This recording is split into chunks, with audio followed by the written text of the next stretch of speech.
एक सेठ था और सेठ के यहां दो नौकर गया। तो सेठ जी बहुत चतुर थे, चालाक थे। सेठ ने सोचा इन नौकर को मैं जांचना करता हूं, परीक्षा करता हूं, देखो नौकर पास होता है कि नहीं। गांव में दो आदमी मर गया था। एक आदमी रात में किसी का बेटी का ब्याह था, भोजन वोजन करके घर में आया, सो गया।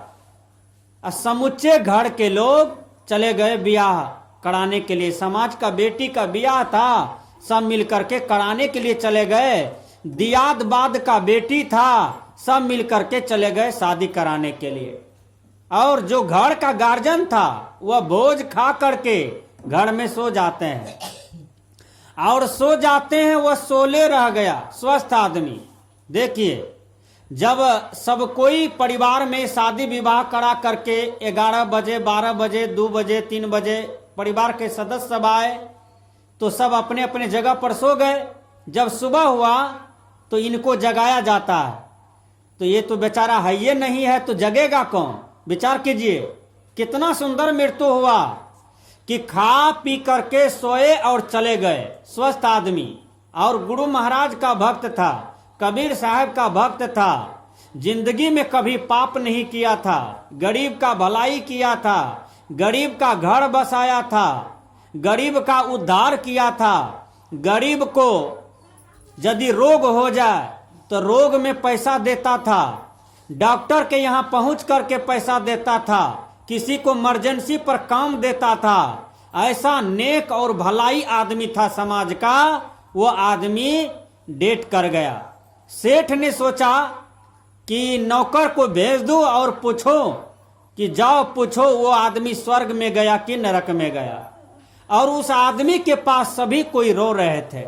देखिए, एक आदमी और मरा था, उसके लाश के पास कोई नहीं रो रहा था, परिवार के लोग भी नहीं रो रहे थे, गांव के लोग भी नहीं रो रहे थे, कर कुटुंब भी नहीं रो रहे थे, और थूक फेंक रहे थे कि समाज का बहुत गंदा आदमी था, भले मर गया। सैकड़ों आदमी का घर उजाड़ा था, सैकड़ों आदमी का घर बिगाड़ा है, दूसरे का बेटी का ब्याह बिगाड़ा है, दूसरे का बेटा का हत्या करवा दिया है, लोगों का जमीन छीन लिया, पड़ोसियों को दुख दिया। ये सारे पाप कर्तव्य जो था वह लाश के पीछे छिपा हुआ था। इसलिए समाज के लोगों ने रिजल्ट दिया कि ये आदमी बहुत गंदा था, भले मर गया। सब थूक फेंकता था मरने के बाद। देखिए, मरने के बाद समाज और राष्ट्र रिजल्ट देता है, आदमी अच्छा था कि आदमी गड़बड़ था। देखिए, तो सेठ ने दोनों के पास नौकर को भेजा। तो जो नौकर जो था उसको समझ में नहीं आया।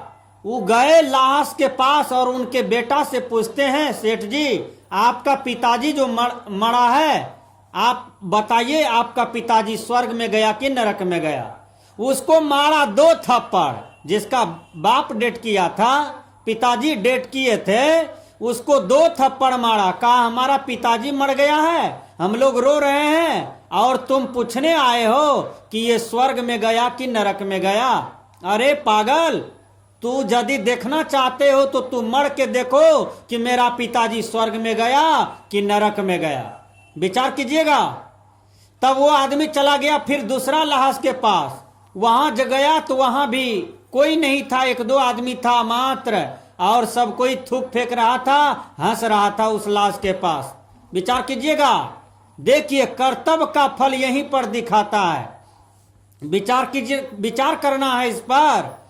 फिर नौकर जो है उसको समझ में नहीं आया, वो चले गए सेठ जी के पास। कहा सेठ जी हमने तो दोनों लाश के पास गया और पूछा कि स्वर्ग में गया है कि नरक में गया है, तो किसी ने कुछ नहीं बताया। एक जगह तो हमको मार भी लगा है और कहा यदि स्वर्ग नरक देखना चाहते हो तो तू भी मर करके देख लो। हमको 2 थप्पड़ भी लगा दिया।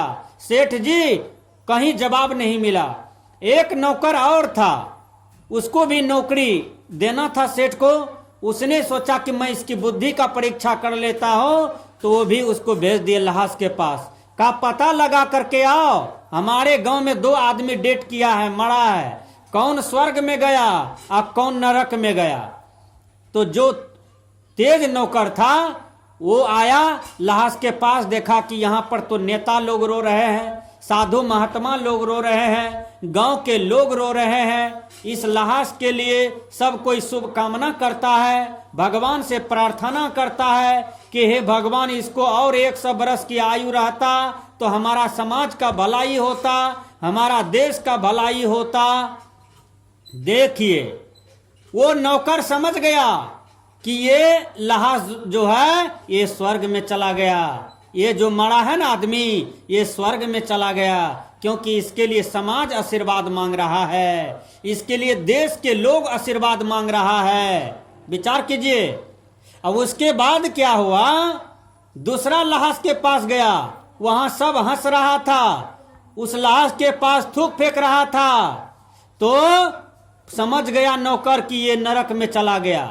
तो कर्तव्य का फल मीठा होता है, मरने के बाद कहीं नरक नहीं है, स्वर्ग नहीं है, उसका कोई कोठरी नहीं है, कहीं रूम नहीं है। कर्तव्य अच्छा करें तो सब चीज आपका अच्छा रहेगा। कर्तव्य का फल ही मीठा होता है। देखिए कोई विद्यार्थी है, वह लगन से पढ़ता है, मन को इंद्रियां को संयत करके पढ़ाई करते हैं, एमए करते हैं, पीएचडी करते हैं, ग्रेजुएशन करते हैं, विद्वान बन जाते हैं पढ़ते पढ़ते, और एक दिन वह देश का डीएम बन जाता है, वह एसपी बन जाता है, आईएएस अफसर बन जाता है। क्यों? उसने विद्या का तपस्या किया है।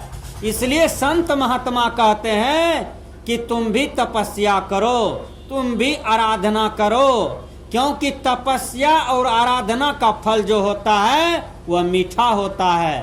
तो कर्तव्य का फल ही अच्छा होता है। जो कर्तव्य गंदा करते हैं उसको नरक लिखा हुआ है, और जो कर्तव्य अच्छा करते हैं तो उसके लिए स्वर्ग रखा हुआ है। तो स्वर्ग जो है, नरक जो है, इसी धरती पर है, जीव को भोगना पड़ता है। अपने आप में डिसीजन लीजिए कि हमको क्या भोगना है, हमको नरक भोगना है कि स्वर्ग भोगना है।